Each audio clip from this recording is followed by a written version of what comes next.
Bonjour et bienvenue. À quelques heures de mon départ en vacances, l'actualité prime. Le Genius Act est signé, et c'est sûrement l'acte de décès de l'euro numérique. On vous parle de l'euro numérique comme d'un projet d'avenir. Mais pendant ce temps-là, les États-Unis viennent de faire un pas de géant. Avec le Genius Act, ils viennent d'enterrer tout ce que l'Europe tente maladroitement d'imposer. C'est la première loi crypto officielle américaine, et c'est un uppercut pour la Banque centrale européenne. Comme toujours, voici les sources. La différence entre les faits et les croyances.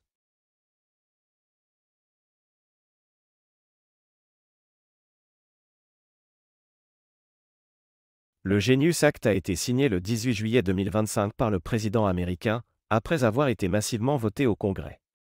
Il encadre juridiquement et fiscalement l'usage des stablecoins, c'est-à-dire des crypto-monnaies indexées sur le dollar comme l'USDC ou USDT.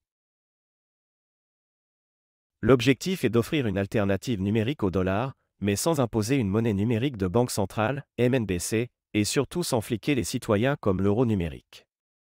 Vous doutez? Attendez ce qui suit.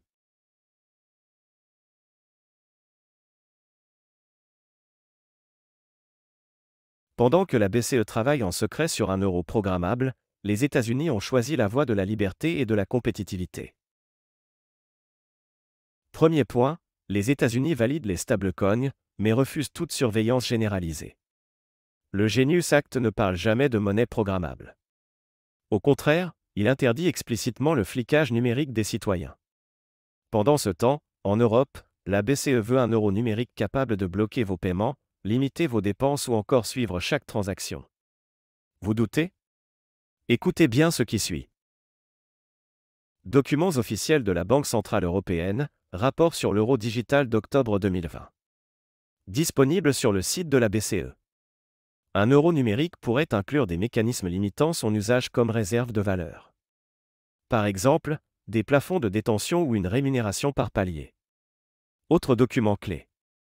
Des fonctionnalités de contrôle pourraient être mises en œuvre par les autorités, comme des plafonds de dépenses ou des restrictions d'usage. Deuxième point, les stablecoins privés deviennent enfin légaux aux États-Unis. Concrètement, des monnaies numériques adossées au dollar, mais émises par des acteurs privés, entrent maintenant dans le système bancaire officiel. Résultat, plus d'innovation, plus de concurrence, et plus de liberté.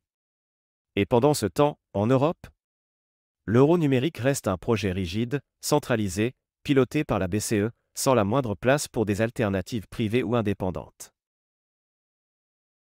Les géants de la tech sont dans la course, comme Visa, Mastercard, Circle et Coinbase. Tous vont pouvoir créer ou intégrer des stablecoins légalement, avec des garanties bancaires. En Europe, la réglementation MiCA freine l'usage de stablecoins, et la BCE bloque toute alternative privée à l'euro numérique. Et enfin, les États-Unis veulent défendre le dollar, pas le supprimer. Le Genius Act renforce le rôle du dollar comme monnaie mondiale, y compris en version numérique. La BCE, au contraire, veut créer un euro numérique déconnecté du cash, ce qui fait peur aux citoyens et aux banques.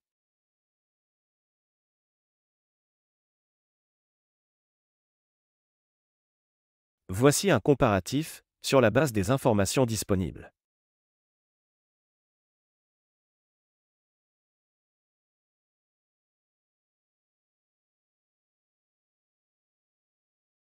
Le Genius Act pourrait attirer les développeurs, les fintechs, les investisseurs mondiaux vers les États-Unis. Accélérer la dollarisation numérique des échanges mondiaux, déclasser l'euro numérique, qui n'est ni demandé par les citoyens, ni par les entreprises. Déjà aujourd'hui, 70% des stablecoins utilisés dans le monde sont adossés au dollar. L'euro numérique est rejeté par les citoyens, seulement 19% d'adhésion selon un sondage de la BCE de 2024. Et incompris par les entreprises, qui voient une usine à gaz technocratique. Le Genius Act enterre l'euro numérique avant sa naissance. Pendant que l'Europe tergiverse, les États-Unis ouvrent la voie d'un numérique libre, rapide et efficace. Le Genius Act est le début d'une guerre monétaire numérique, et l'euro est déjà en retard. La BCE veut imposer un outil de contrôle, les Américains ont légalisé un outil de liberté. Merci d'avoir regardé jusqu'au bout. Abonnez-vous, partagez cette vidéo, et postez votre avis en commentaire. Le Genius Act signe-t-il la fin de l'euro numérique? À très vite pour un nouveau décryptage sans filtre et sourcé.